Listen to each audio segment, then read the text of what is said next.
Hello, everybody. Welcome to day 48 of my journey to becoming the person that I want to be and the psychologist. Today was a good day. I have read my book. I'm very, very, very close to finishing it. And right now, I'm literally reading the bad sides of creating good habits, which is an interesting thing. Um, but before we get to that, I'm just gonna say how I feel and what happened today. I helped my grandpa. I talked to him a bit since I wasn't home for that long. Yesterday I played games, but I recorded a video and it was fun, it was interesting. I don't see it as a very bad habit playing games. However, I think that I'm overdoing it sometimes, which is something that I do want to change and I do want to focus on. Tomorrow I'm gonna go to uni finally after like 2 months of not going, or let's say 1 month and a half. Actually, almost 2 months, because we didn't go since. Yeah, it's 2 months actually. We didn't go since like the 30th of December, so it's basically almost 2 months. Anyways, yeah.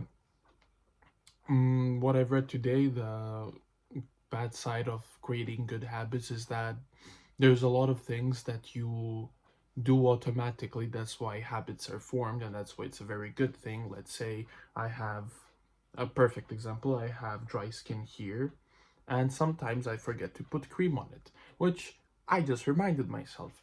And my habit would be, if I would have a habit of putting this cream every morning, I would wake up and put the cream on. That's a good habit. There's nothing else to it. The same thing as tying your shoes, as brushing your teeth, the way that you brush your teeth. You don't really have to exceed anymore. However, in a lot of other habits that are important in your life, let's say studying or the way that you act towards other people and stuff like that, you have to, so, like, there's always room for improvement in those things. So let's say you're playing chess, you want to learn how to play chess, and first you need to learn the habit of knowing what chess pieces move in what way, where can you place them, and how the game works. That's basically the first habit that you're forming. Then after that habit, when you formed it, when it's all automatic in your head, you can keep going. And literally because of that, this is a perfect example.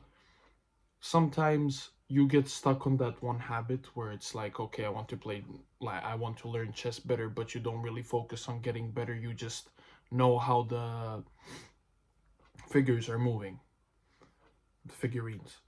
And that's the thing. You need to, after that habit, you need to improve it even more. You would need to know, okay, after me figuring out what chess piece moves in what way, I can figure out the strategies and the way to attack and the way to defend and whatnot. So it is a thing that a lot of people should focus on, because that is what separates a person who only knows how to do good habits to a person who is actually a professional at them and fully skillful and successful. Those people are very successful, the ones that have mastered that technique and they know that they need to keep going. It's basically, I found it in the book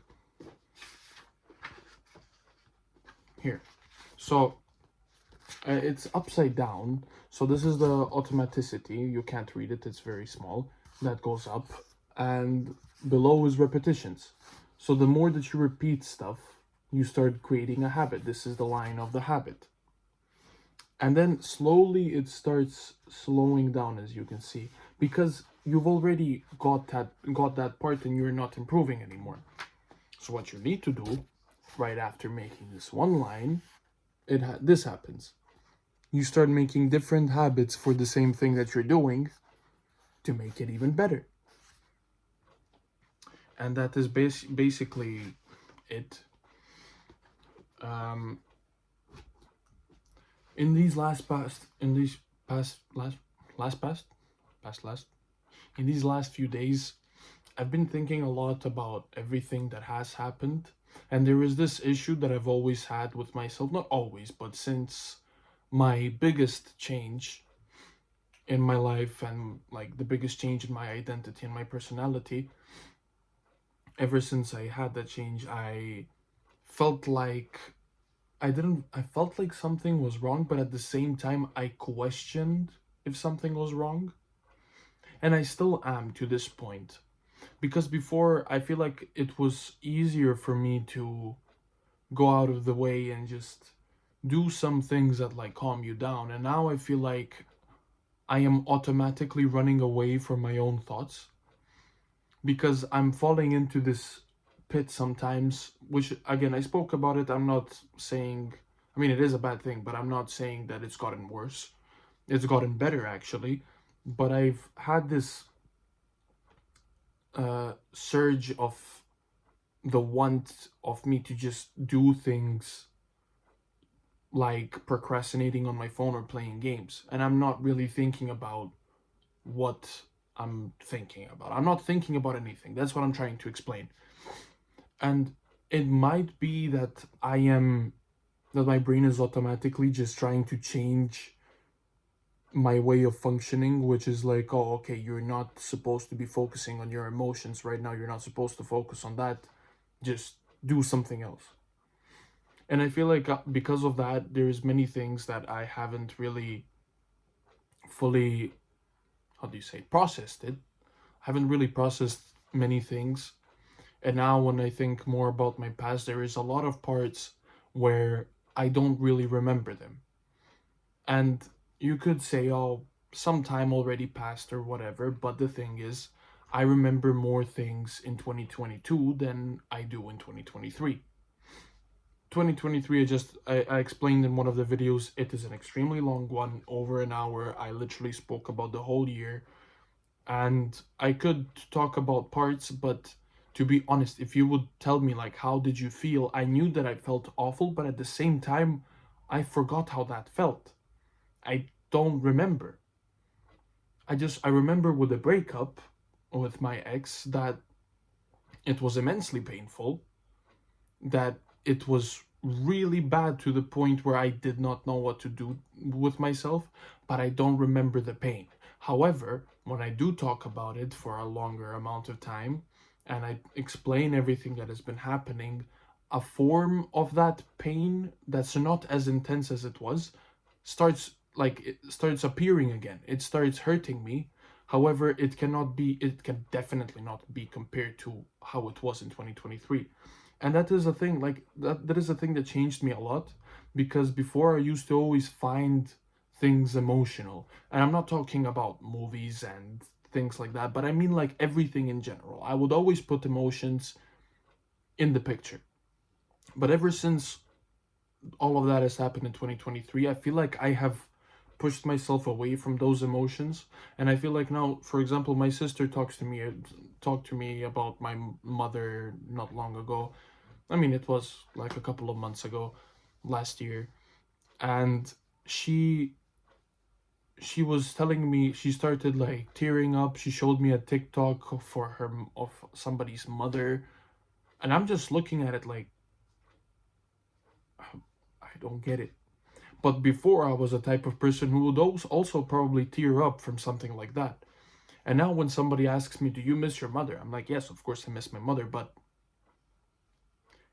I'm not gonna cry about it." I And the thing is, that might be a, a a normal thing, and it probably is a normal thing. It's just that I feel like I have figured out a lot of things. For a person that is 22, I would say there are people who learned many things more than me. I'm not special. I'm not saying that I am. I'm just saying that I think that during that one whole year, my 2020, like the start of 2024, I have worked so hard on my mentality so quickly that so many things that happened just in one year ruined my whole identity. Literally, just my identity exploded.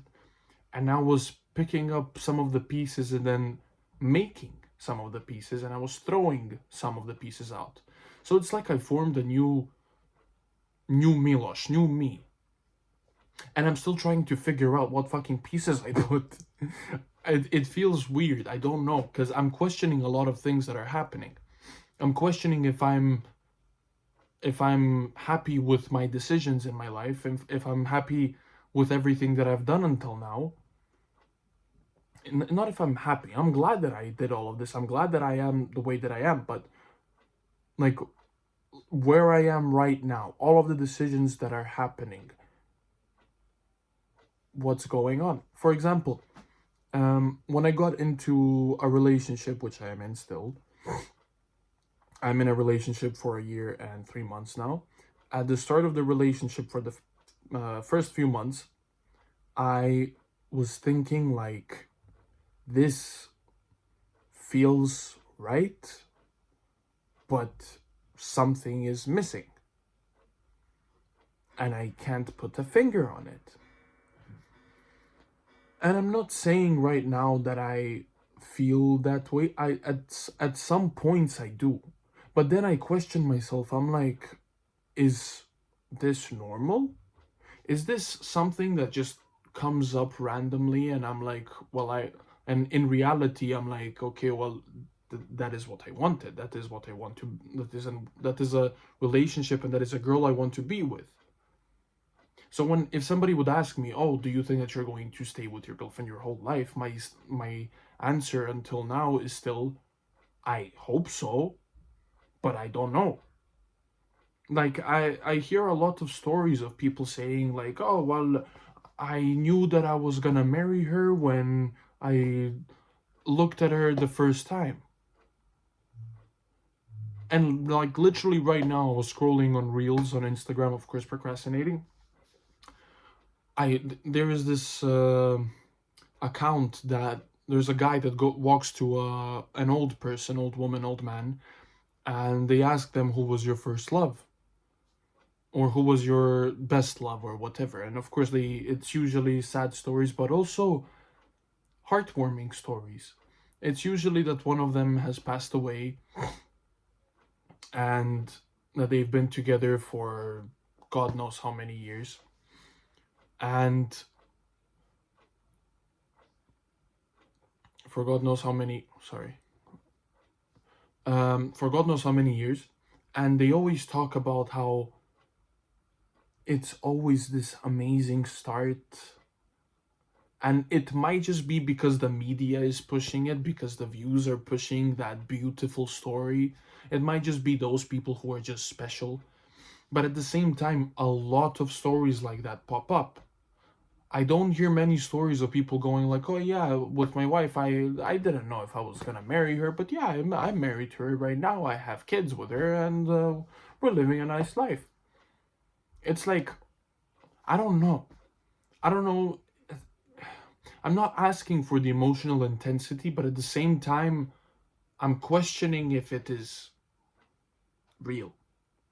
Not real. I'm questioning if it is meant to be. And that I do ask myself that sometimes. However, I stick with this rule, which is like, don't focus on the future, focus on the present. If I'm feeling good now, I'm feeling good now. And some time has to pass. Maybe she didn't open up enough, and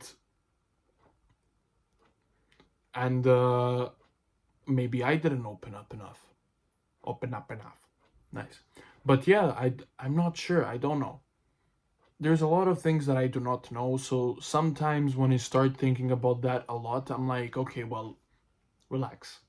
Relax. Because for every single question that I'm asking myself, that I literally just asked during the video, my answer is, I don't know. And nobody else can answer those questions except me, because those are questions for myself, and the only person who knows myself the most is me. So yeah, I mean, I don't know. I don't know. Sometimes I get a bit lost and I start overthinking about many things, as you can see. But I mean, life is good. I'm enjoying life. I can't wait to see what this year has for me. That until now it's an okay year, to be honest. I can't really put my finger on whether it is good or bad. Um but yeah, I mean, we're gonna see how it is. Anyways, it's been 15 minutes. Thank God I made a bit of a longer video. I'm gonna go to the store now and then I'm gonna play a bit more games. Yes, I'm sorry. And then tomorrow I'm going to uni. Finally. And then I will see how much I can focus and work on studying and being better in uni. Anyways, thank you so much for watching day 48, I think it is. Tomorrow is day 49, and after tomorrow it is day 50. Absolute cinema. So yeah, that's gonna be a fun date. Anyways, thank you so much for watching. I will see you tomorrow. Have a nice day, have a nice evening, whatever time it is in your country and whatever time you're watching this. Goodbye!